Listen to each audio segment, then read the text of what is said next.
Strange things have happened with college football, so how about this one? They are calling this week 0. 7 FBS games are on the schedule this Saturday. UTSA opens its season next weekend on the road at Houston. The Cougars, now a member of the Big 12.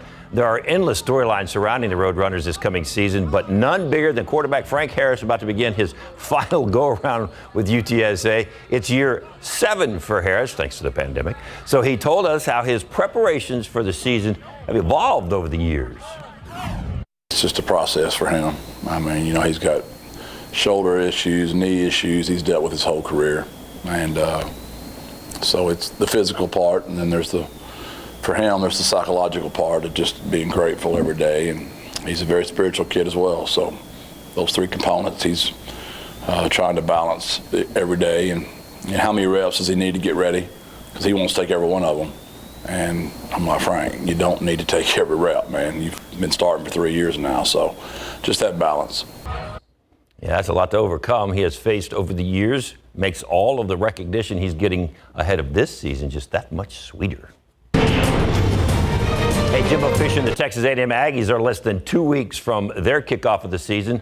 They open against New Mexico, and Coach Fisher insists the quarterback competition is still alive between former 5-star recruit sophomore Connor Wegman and veteran southpaw Max Johnson. Both had memorable moments during last year's campaign. Fisher said he's very pleased with both guys. And the Texas Longhorns boast the highest ranking of any other Big 12 program in the preseason AP poll. And their final year in the conference, they're the favorites to win it. Longhorns are also 11 days away from kicking off their 2023 season. Head coach Steve Sarkisian is happy with the overall health of the team after 2 scrimmages and over 2 weeks of camp. This Saturday, the Longhorns are holding a mock game, and Sarkisian said by then he's generally going to know the team starters for the upcoming season. Football coverage brought to you by Davis Law Firm. Now, you want to talk about a tough spot for a team. The Dallas Cowboys are in one right now. 2 of its promising rookies suffered season-ending injuries on Saturday against the Seattle Seahawks. So now Dallas has to decide if risking injury is worth finishing out its player evaluation process. It's really, risk assessment. I mean, there's pros and cons of playing them. There's pros and cons of not playing them. There's pros and cons of practicing against another team. There's pros and cons of not. So, I mean, just understanding how it all fits together. Yeah, Cowboys host Las Vegas Saturday night, AT&T Stadium for the final preseason game. Then it's time for final roster cuts. They got to get down from 90 to 53. Wow. So that's a lot of names. A lot of guys got to go. I hate this time of the year. Yeah, it's tough. Yeah. All right, some national chains say that crooks are hurting their bottom line, and that could affect your pocketbook in the long run. How a rise in thefts is leading to higher prices for customers. And while a lot of students are hitting the books once again, they're still on one major district that hasn't kicked off the school year just yet. Not yet? Yeah, we're already learning about changes at Northside ISD specifically when it comes to security. Details coming up in just a few minutes. New today at 5 o'clock, babies are expensive. That's not news to you if you're a parent. But consignment or hand-me-down baby products can cut costs. Don't forget, however, to check your used baby gear to make sure it's safe. And today at 5, after Entertainment Tonight, we do it for you.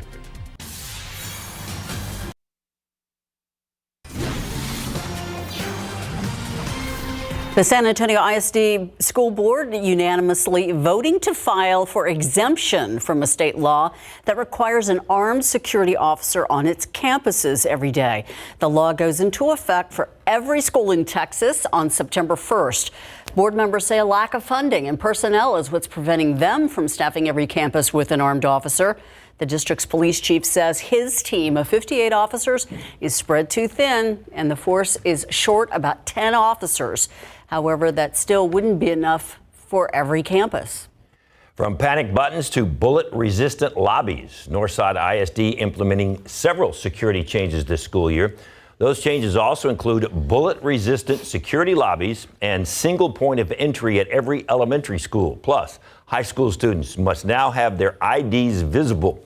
We talked to NISD Police Chief Charles Carnes and got a look inside the communications center, a valuable tool for social media threats.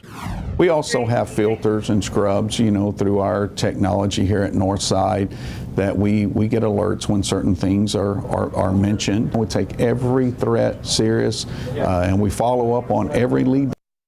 Yeah, but they're not done yet. NISD also looking to install O2 sensors for vaping.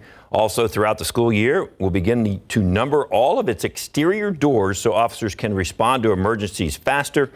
Northside ISD is the largest school district in the San Antonio area. It officially starts classes on Monday.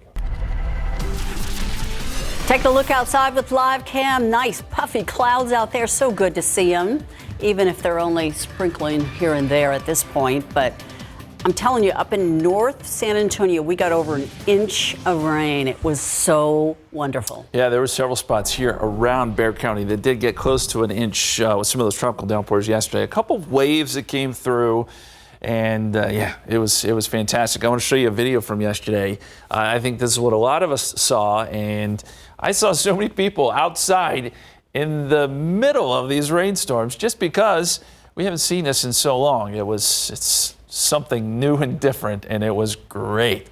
Carrie sent this in, by the way. We appreciate that, to our KSAT Connect. You can check out those KSAT Connect photos on our website on KSAT.com.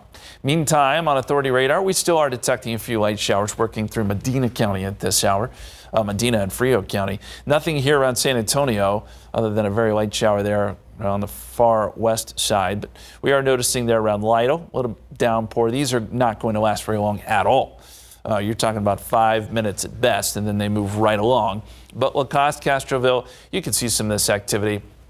Same story for Hondo here over the next 10 to 15 minutes. 94 at 2 o'clock. We're up around 98 today. The heat index close to 105, maybe even higher than that during the peak heating this afternoon, just because it's so very humid, and we'll keep it a 10% chance of a shower or two. It is another CPS Energy yellow day. They're asking that you conserve energy between 3 and 8 p.m. And we just got word that tomorrow will be a CPS Energy yellow day as well, as temperatures start to crank back up. Guys. Thank you, Justin. A group of bipartisan lawmakers warning Meta it has risked public safety. Wall Street Journal reports lawmakers sent a letter to the company about recalled baby products being sold on its Facebook marketplace. In the letter, they point to products that have allegedly caused dozens of infant injuries and deaths. The lawmakers have accused Meta of not doing enough to prevent the sale of these items. The Consumer Product Safety Commission has also sent takedown letters. According to the Journal, Meta hasn't replied to the letters, but a company spokesman says that they take the issue seriously, and when they find listings that violate their rules, they will remove them. Pardon me. Now to the fallout on those thefts across the country. ABC's Rebecca Jarvis has more. Dick's Sporting Goods blaming an increasingly serious theft problem at its stores for a 23% drop in its profits. The retailer joining a growing list of companies, including Target, Home Depot, TJ Maxx, and Ulta, recently sounding the alarm on organized retail crime. It's extremely difficult to quantify the degree of the problem because not a lot of information is shared. From this flash mob stealing nearly $100,000 worth of items at a California mall earlier this month, to big box retailers like Home Depot being hit especially hard and losing billions of dollars. According to the National Retail Federation, it's also becoming more costly, accounting for $94.5 billion in losses in 2021 alone, with retailers reporting a 26.5% increase in organized retail crime. The vast majority said the violence and aggression associated with it increased in the past year. A lot of the stolen merchandise just ends up being resold on third-party marketplace online. Retailers say this type of crime is reaching unprecedented levels, forcing the average family to pay an estimated $500 more each year on goods. The federal government rolling out millions of dollars to tackle near collisions at America's airports. 8 airports will be getting $121 million to pay for construction projects. This on top of the $100 million that was granted to dozens of other airports 3 months ago. The Federal Aviation Administration says one project includes simplifying the layout of Boston's Logan International Airport. An FAA official says sometimes the best way to address safety risks is to just reconfigure existing airfields. The race for the White House is already heating up, even though Election Day is more than a year away. Now, Republican candidates are set to hit the debate stage tonight without former President Donald Trump. What issues the candidates are expected to push tonight?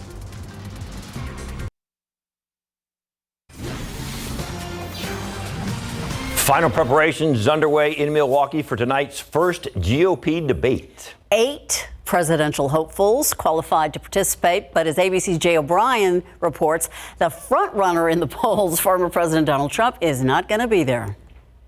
8 Republican presidential candidates are set to take the stage this evening in Milwaukee.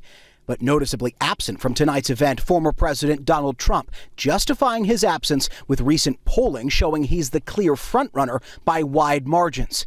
Former New Jersey Governor Chris Christie on Newsmax criticizing Trump's decision. Because he didn't have the guts or the respect to show up on that stage and defend his record and advocate for the future of America. With Trump out, Florida Governor Ron DeSantis will likely face an onslaught of attacks from his rivals. We are not going to stop. We are going to show energy. We're going to show vigor. Standing next to him, entrepreneur Vivek Ramaswamy and former Vice President Mike Pence. One of my goals in that debate is for the American people, Republican primary voters, to get to know me in a little bit broader context. Ramaswamy, now third in the polls, telling CNN. Many people in this country didn't even know who I was 6 months ago, so this is a good opportunity for me to introduce myself to the country. 2 contenders from South Carolina, former UN Ambassador Nikki Haley and Senator Tim Scott, are both hoping for their breakout moments tonight. While lesser-known candidates, former Arkansas Governor Asa Hutchinson and North Dakota Governor Doug Burgum, are looking for a chance to introduce themselves to voters on a national level. But Burgum's participation now in question after being taken to the emergency room for an injury he suffered while playing pickup basketball with his staff. It's unclear if he'll be able to stand on the stage for the debate. Meantime, on his social media app, former President Trump posting that in lieu of the debate, he's pre-taped an interview with Tucker Carlson that will be released at 9 p.m. Eastern, the same time the debate airs on Fox News. In Milwaukee, Jay O'Brien, ABC News. And even though former President Donald Trump won't be participating in tonight's debate, he will still be addressing voters. He's counter-programming. He says he's going to post a previously recorded interview he did with ex-Fox host Tucker Carlson. Trump posted on Truth Social that the interview would air on X, that's formerly Twitter. It'll happen tonight. It'll directly coincide with the GOP debate airing on Fox at 8 tonight. Taking a look outside with live cam. Everybody's got a smile on their face. I haven't met anyone yet who was disappointed with the rain they got. No, I haven't met anyone either. There was a lot of celebrating yesterday. The only thing that could get you is the mold today. The headache, is lingering. Bothering a few people, but the rain was fantastic. 87 so far today with partly cloudy skies. I do think we'll rise just above average this afternoon, but not too far. We're not going to get to the record of 104 set back in 1917, which was a very dry, hot year for us. We do have more rain chances ahead. We'll take a look at that 7-day forecast coming up.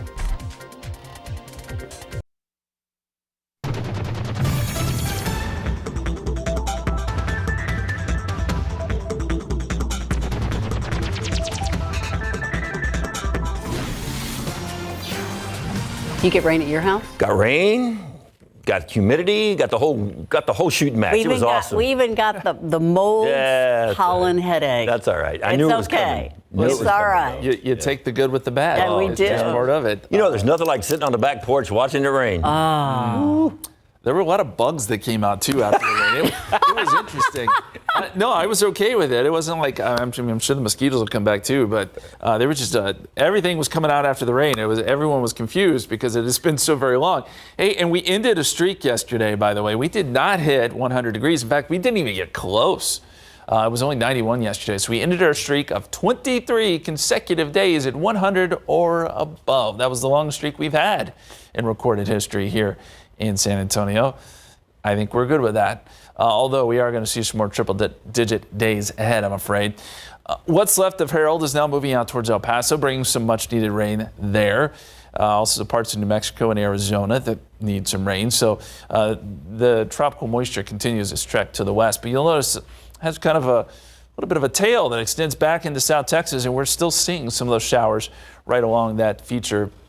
And we'll see a few more into the afternoon before some dry air begins to punch in from the east. We can see that here in water vapor. So you got your tropical moisture here. You can see the spin in the atmosphere. We can see that really well with water vapor, which kind of measures the amount of moisture that we have in the atmosphere, right? So it's thicker out here where we have our what's left of our tropical system, and then to the east of it, we're starting to get some drier air coming in, and that should shut off our rain chances for a couple of days before we see them come back. Looking a little closer here with the satellite picture, we've got some partly cloudy skies and still a few showers hanging on just west of town. As we go outside for you right now, 87. Southeasterly winds at 9. Heat index is at 97. Pretty incredible. We're adding on 10 degrees there for the feels like number because it is so humid. Dew points are in the mid 70s, if not upper 70s in some cases. Because it had been so dry for so long, we really saw those dew points drop off and everything kind of dried out until now. Because we got that moisture in the ground yesterday, it's allowing these dew points to really jump back up. So it is very, very sticky out there. And yeah, we may not get to 100 today. We're forecasting 97, 98 for a high. But the heat index is going to be up near 106. That's what it will feel like around 5 o'clock today. 105 in the Braunfels. It'll still feel like 100 in Bandera. It's just very sticky and very hot. Otherwise, our ridge of high pressure that had been bringing us the heat all summer long has shifted up to the Midwest, and that's where all the heat is really today. When you're talking about the big time temperatures, there are excessive heat warnings from Minneapolis all the way down to New Orleans, and Minneapolis is forecasting to see 108 for their heat index today. How often do you see that? 111 is what it will feel like in Omaha. Chicago, it'll feel like 110. And keep in mind, these folks aren't as used to that kind of heat as we are. So this is dangerous up there. Even down to New Orleans, the feels like number will be 114. And we're feeling it here too, just not those extreme numbers that they're seeing across the Midwest. So it's a hot day for sure. What do we have headed our way in the future? Well, 101 tomorrow, so we drift back into the triple digits. But then we start to add in some small rain chances. I think Friday afternoon, Saturday afternoon, Sunday afternoon, it'll be few and far between. But that heat high moves away, and so it kind of opens up the door again. And then I think we'll have some slightly better chances by Tuesday and Wednesday. We'll be right back.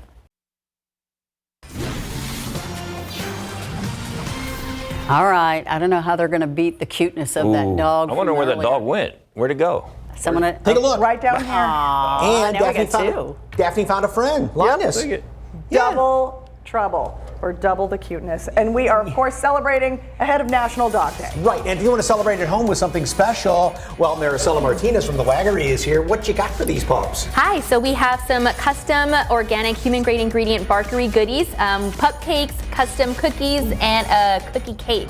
We're going to tell you how you can find those, and maybe something for your little pup to wear. And if you want to go out to celebrate. Oh, how about to one of the top 10 bars in the country? Yes, Allie Keckel is here from Elsewhere Bar.